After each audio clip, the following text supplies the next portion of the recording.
Good morning student. Continue करते हैं हमारा टॉपिक इंटरनल ट्रेड। आज पढ़ने वाले हैं consumer cooperative stores, supermarket, vending machine. Okay, let's start with consumer cooperative store. A consumer cooperative store is an organization owned, managed, and controlled by consumer themselves. The object of such stores is to reduce the number of middlemen who increase the cost of produce and thereby provide service to the member. The cooperative stores generally buy in large quantity directly from the manufacturer and wholesaler and sell them to the consumer at a reasonable price. The profit earned by consumer cooperative store during a year are utilized for the declaring bonus to member and for strengthening the general serves and general welfare funds or similar fund for social and educational benefit of the member. तो ये तो था हमारा consumer. इसका काम क्या होता है भाई? एक सिर्फ कंज्यूमर के लिए होता के लिए बनाया जाता है, उनके लिए बनाया जाता है और वही लोग बनाते हैं जिससे उनको आराम से सारी चीज़ें मिल सकें, सुविधाएं मिल सकें और जो कॉस्ट प्राइस है उससे उन्हें कम में मिले, क्योंकि मिडिल मैन यहाँ से हट जाता है तो उनको बहुत फ़ायदा होता है इस चीज़ से और फिर उसको एक रीज़नेबल रेट पे मिल जाता है और बाद में जो इससे प्रॉफिट होता है वो इनके ही काम में आ जाता है, इनको ही डिस्ट्रीब्यूट कर देते हैं इनके वेलफेयर के लिए में। अगर अपन देखे जाएँ, इनकी मेरिट्स देखें या कैरेक्टरिस्टिक्स देखें तो बहुत ईजी है। मेरिट्स है इसकी इस प्रिंसिपल में जो हमने पढ़ा अभी कंज्यूमर कोऑपरेटिव स्टोर, इसका एक प्रिंसिपल है। तो रोज डाले एक पॉइनेंस करके एक ऐसा प्रिंसिपल इसको फॉलो करते हैं जिसका इसमें एक मेंबर ही होता है और एक मेंबर एक ही वोट देता है, इस टाइप का। ठीक है। और मैंने बताया आपको the margin of the profit earn in such store in distributed among its member has dividend after meeting the expenses of running of the store. तो जो भी प्रॉफिट होगा एक्सपेंसेस सब कुछ काटने के बाद वो इन मेंबर को डिस्ट्रीब्यूट कर देते हैं ऐसे बोनस के रूप में भी। अब मेरिट्स पढ़ते हैं। Easy to form a consumer cooperative society. The liability of the member in a cooperative society is limited to the extent of capital contributed by them. It has democratic management. Each member has one board irrespective of the number of share held by him, her.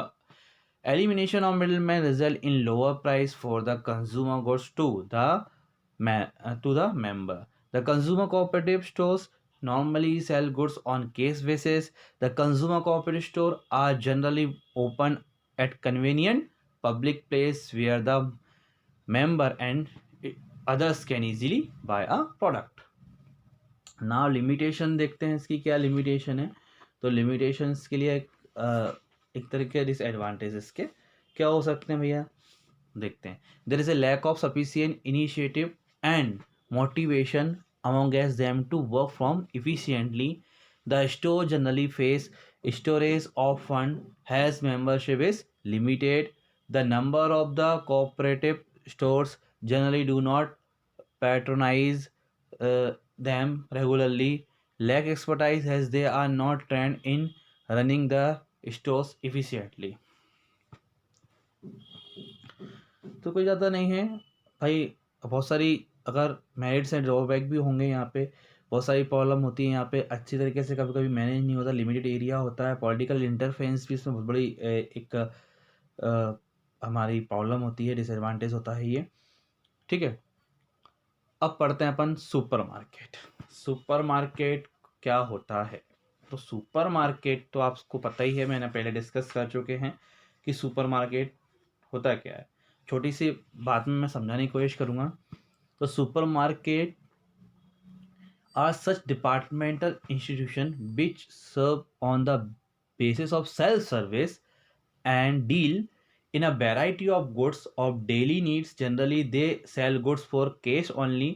Since they sell a number of goods used in a day-to-day life, they are also called combination store. इनको हम combination भी store बोलते हैं, एक ही रूप में आपको बहुत सारी चीज़ें मिल जाती हैं।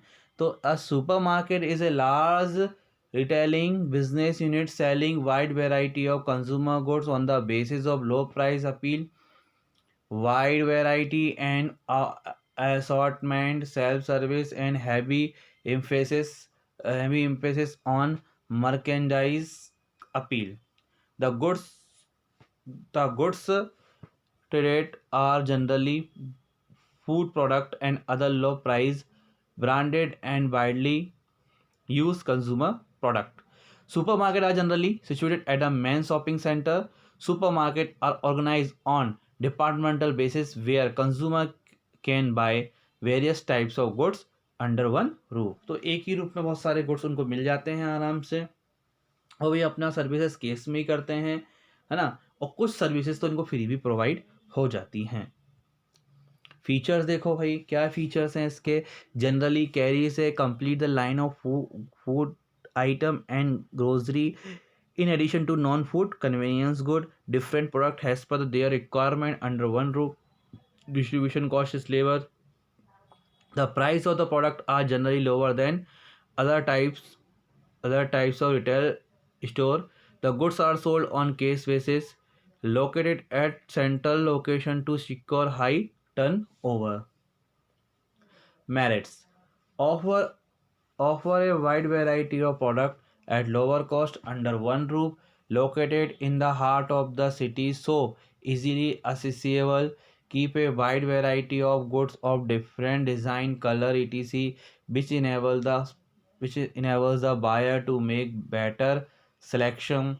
Sales are made on case basis, there are no bad debts. Benefit of large scale buying and selling because of which its operating costs are lower. ठीक है, ऑपरेटिंग कॉस्ट आर लोअर, इसकी ऑपरेटिंग कॉस्ट क्या रहेगी, lower रहेगी। तो ये से इसके एक तरीके से हमारे, इसको आप बोल सकते हो मेरिट।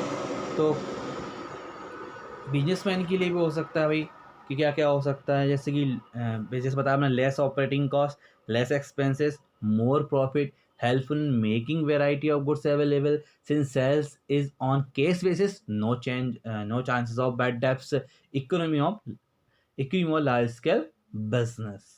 ठीक है, ये तो थे हमारे मेरिट्स से।